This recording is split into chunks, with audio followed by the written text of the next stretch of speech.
সত্যি করে বলেন তো, আমাদের দেশে স্বাস্থ্য খাতের অবস্থা আসলে কি আপনাদের কাছে কেমন মনে হয়? অনেক ভালো?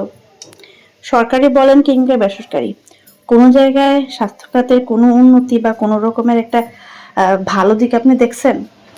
যদি স্বাস্থ্য খাতের কোনো হসপিটাল প্রাইভেট বলেন বা সরকারি হাসপাতালের কথা তো বাদই দিলাম, সরকারি হাসপাতালে না পরিষ্কার পরিচ্ছন্নতা আছে, না ডাক্তারদের কোনো রকমের অ্যাক্টিভিটি আছে। কোনো হাসপাতালে যদি ঠিকঠাক মতো ডিউটি হয়, ওই হাসপাতালে দেখবেন মানে আশেপাশের পরিস্থিতি খুবই খারাপ। আর যে হাসপাতালে ডাক্তার আসবে না, সেই হাসপাতালে তো অবস্থা আর কি বলবো। প্রাইভেট হসপিটালগুলো হ্যাঁ পরিষ্কার পরিচ্ছন্নতার দিক দিয়ে কিছুটা চোখে লাগার মতো হলেও ডাক্তারদের যে গা হেলামি অবস্থা, মানে আমরা টাকা দিয়ে চিকিৎসা কিনতে যাই, তাতেও তাদের ভাবের শেষ নাই। আর টাইম টেবিলের কথা তো মানে বলাই যাবে না। তারা তাদের ইচ্ছে মতো টাইম মতো আসবে, মানে আপনাকে টাইম দিবে।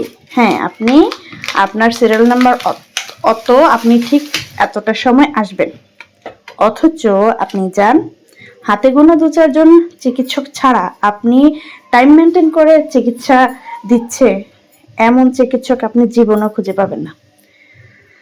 আমি আজকে সারাটা দিন কাটিয়েছি হসপিটালে। সারাটা দিন বলতে আমাকে টাইম দেওয়া হয়েছে একটার সময়, যে আপনি একটার সময় আসবেন ম্যাডাম, একটার সময় আছে, আপনার সিরিয়াল নাম্বার হচ্ছে 13। আমি 1টা বাজার ইচ্ছে করে একটু দেরি করে গিয়েছি, যে যদি লেট হয় 13 নাম্বার সিরিয়াল তো 10 নাম্বার যেতে যেতে তো আধা ঘন্টা লাগবেই। যাই, বিশ্বাস করবেন না, আমি 1টা 25-এ হসপিটালে উপস্থিত হয়েছি আর ডক্টর আসছে 4টা 11 মিনিটে। এবার বলেন কতটা সময়? আমি তো বাসা ছিল কাছে, গেলাম, কিন্তু কিছু কিছু রোগী আছে অনেক দূর থেকে এসেছে, বিভিন্ন উপজেলা পর্যায় থেকে এসেছে, গ্রাম পর্যায় থেকে। তো একটা টাইম যদি ওকে দেওয়া হয়, তাহলে ও বাসা থেকে বের হয় কয়টায়? একবার চিন্তা করে দেখেন। যে রোগীটা দাউদকান্দি, মুরাদনগর বা ব্রাহ্মণপাড়া, লাকসাম এসব এলাকা থেকে আসে, ওই রোগীটা কয়টার সময় আসে? তো এই বিষয়ে ওদের সাথে কথা বলতে গেলে উল্টা আপনাকে আরো ঝাঁজ দেখাবে, ঝাঁজ ধরবে। আপনারা বলে যে আপনাদের ম্যানেজমেন্টের সমস্যা, কেন আপনারা এরকম ভাবে এত টাইম দিলেন না?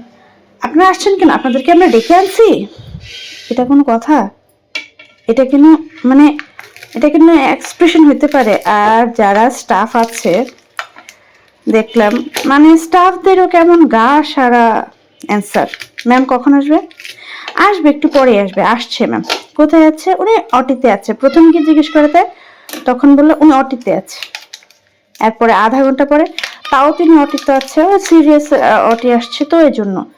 তারপরে হচ্ছে 2টা 3টার দিকে জিজ্ঞেস করলাম, উনি নাকি এখনো অটিতে আছে, আসবে। আরে ভাই, এটা কি অটি? অটিতে এমন কি করে উনি এতক্ষণ লাগে? কে একটা অটি করতে কতক্ষণ সময় লাগে জানেন? আপনারা তো সব বুঝবেন না। আরে ভাই, বুঝবেন না জানবেন না ঠিক আছে, তবে সময় দেন কেন?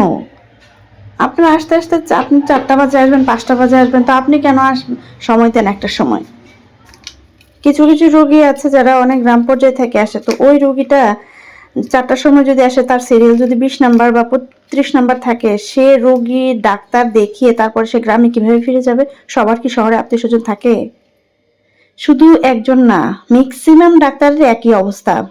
তারা সরকারিতে বসবে 2টা পর্যন্ত, 1টা পর্যন্ত সরকারিতে যাবে, তারপরে হচ্ছে তাদের প্রাইভেট ক্লিনিকে আসবে। তো প্রাইভেট ক্লিনিকে আপনারা যে আসবেন, আবার ভিজিট কি 1200-এর কমে, 1000-1200-এর কমে কারো কোনো ভিজিট নাই। আপনি কম দেন, যেন অন্য ডাক্তার দেখান, ভিজিট কম হবে না, কোনো স্যাক্রিফাইস নাই।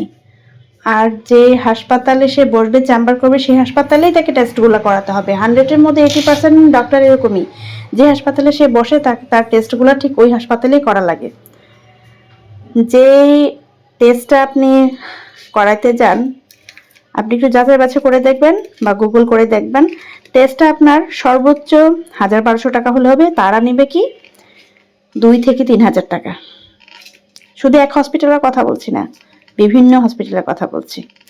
যখন কোনো একটা আমার আম্মুকে একবার একটা হসপিটাল নিয়ে অনেক টেস্ট করালাম, তা আম্মুর টেস্টের ওরা বিল ধরছে কত, 3700 টাকা বিল ধরছে।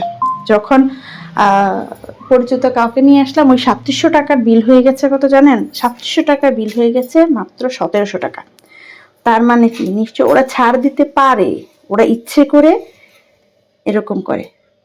আমার রিপোর্ট সহ আমার টেস্ট, হরমোন টেস্ট, অনেক কিছু, অপ্রয়োজনীয় টেস্টের তো অভাব নাই। যেগুলো প্রয়োজন সেগুলো দেবে, যেগুলো প্রয়োজন না সেগুলো দেবে। আমার টেস্টের কোনো প্রয়োজন নাই, তাও করতে হবে, না করলেও ডাক্তার দেখবেন না, কেন আসছেন ডাক্তার দেখাইতে, করতেই হবে সেই বলে অনেকগুলো টেস্ট করাইলো। টেস্ট বিল আসছে কত? 17,500 টাকা। এখন উপায় নাই, তো করতে হবেই। অনেক কাটছাট করে কয়েকটা টেস্ট বাদ দিয়ে তারপরে 11,900 টাকা, 940 টাকা দিয়ে টেস্ট করে আসছি। আমার শ্বশুরের পায়ে সমস্যা, ওনার পা ব্যথা, অনেকদিন ধরে চিকিৎসা করছে, 2-3 ডক্টর চেঞ্জ করছি, কোনো লাভ হচ্ছে না। সব ডাক্তারই বিভিন্ন রকমের 8,000, 8,000, 10,000, 5,000 এরকম করে টেস্ট করেছে, 3-4 ডাক্তার। তো আরেক ডাক্তারের কাছে গেলাম, উনি নাকি ডিপার্টমেন্ট হেড, ঠিক আছে, কোন মেডিকেল সেটা নাই বললাম, ডিপার্টমেন্ট হেড উনি চিকিৎসা করবে পায়ের। উনি কি টেস্ট দিচ্ছে জানেন? উনি টেস্ট দিছে পেটের আলট্রা, বুকের ইসিজি, তারপরে হচ্ছে কফ পরীক্ষা, মানে অপ্রয়োজনীয়তার তো অভাবই নেই। তো উনি চিকিৎসা করবে পায়ের, উনি কেন এই বুক নিয়ে চিকিৎসা শুরু করছে? ব্যাস। তো পরে টেস্টগুলো করালাম, প্রায় কাটছাট অনেক কিছু করে প্রায় 7,500 টাকার মতো টেস্ট হয়েছে। পরে আমার শ্বশুর বলতেছে উনি ওই ডাক্তারের কাছে যাবেন না, ওনাকে অনেকগুলো বুক ব্যথার ওষুধ দিয়ে দিছে। ওমা, আমি গেলাম পা ব্যথা, উনি দিয়ে দিছে বুক ব্যথার ওষুধ। আমার শ্বশুর বলতেছে আমার তো এগুলো সমস্যা নাই, আমার তো বুকে কোনো সমস্যা নাই। উনি ওনাকে ইনহেলার দিয়ে দিয়েছে, ইনহেলার। তারপরে একটা না, 2টা ইনহেলার দিছে। তা আমার শ্বশুর বলতেছে আমাকে ইনহেলার কেন দিলেন? আমার তো বুকে সমস্যা নাই, আমার তো শ্বাসকষ্ট হচ্ছে না, এরকম না, ওনাকে ইনহেলার দিয়ে দিছে, না লাগবে এটা। পরে আমরা ওষুধ না এনে আমরা ডাক্তার চেঞ্জ করে অন্য ডাক্তারের কাছে গেলাম। তো উনি দেখে টেস্ট রিপোর্ট, তারপরে হচ্ছে এগুলো দেখে বললেন ওনার যদি পায়ে সমস্যা হয়ে থাকে, পা ব্যথা হয়ে থাকে, তাহলে উনি এই টেস্টগুলো কেন করালেন? এই হচ্ছে অবস্থা। ইনহেলার তো পরে চেঞ্জ করে অন্য ডাক্তার দেখালেন। তো আমি এক ডাক্তারের কাছে গিয়েছিলাম, তো ওই ডাক্তার আমাকে কোনো টেস্ট ছাড়াই আন্দাজের উপর অনেকগুলো ওষুধ দিয়ে দিছে 21 দিন খাওয়ার জন্য। তো আমি 2 দিন ওষুধটা খাওয়ার পরে আমার কাছে কেমন জানি মনে হচ্ছে যে এটা ঠিক হবে না। তো আমি আরেকজন ডাক্তার দেখালাম। তো ওই ডাক্তার বলতেছে যে উনি কোনো টেস্টই করলো না, উনি জানলোই না যে আপনার সমস্যাটা কি, শুধু আপনার মুখের কথা আপনাকে এতগুলো ওষুধ দিয়ে দিল 21 দিনের জন্য। উনি আপনার কোনো টেস্ট, ব্লাড টেস্ট করে নাই, না ইউরিন টেস্ট করে নাই, না। তাহলে উনি আপনাকে কি ভেবে ওষুধটা দিল, কি কনফার্মেশনে আপনাকে ওষুধটা দিল? সেটা তো আপনারা ডাক্তার আপনারাই ভালো বুঝেন, সেটাকে আমরা বুঝি? মানে ওনারা চিকিৎসা করবে, একজনের ভুল আরেকজন ধরবে, মানে কি এক অবস্থা। সরকারি হাসপাতালের কথা তার কি বললাম। আপনি টিকিটের জন্য দাঁড়ায় থাকবেন 2 ঘন্টা 3 ঘন্টা, টিকিট পাবেন, আবার ডাক্তারের জন্য দাঁড়ায় থাকবেন 3-4 ঘন্টা। হ্যাঁ, টাকা সামান্য, 10 টাকার টিকিট, 5 টাকার টিকিট, কিন্তু চিকিৎসা কি আপনার কতগুলো নর্মাল ওষুধ দিবে? 5 দিন পরে আসবেন, 10 দিন পরে আসবেন, এই অবস্থা। আর সিরিয়ালের কথা তো কি বললাম, আবার একটার পরে কোনো ডাক্তার পাবেন না আপনি সরকারিতে। স্বাস্থ্য খাতের হচ্ছে এই অবস্থা। অন্যান্য খাতের কথা তো বাদই দিলাম, স্বাস্থ্য খাতে যে রেগুলার আমরা আসা যাওয়া করি।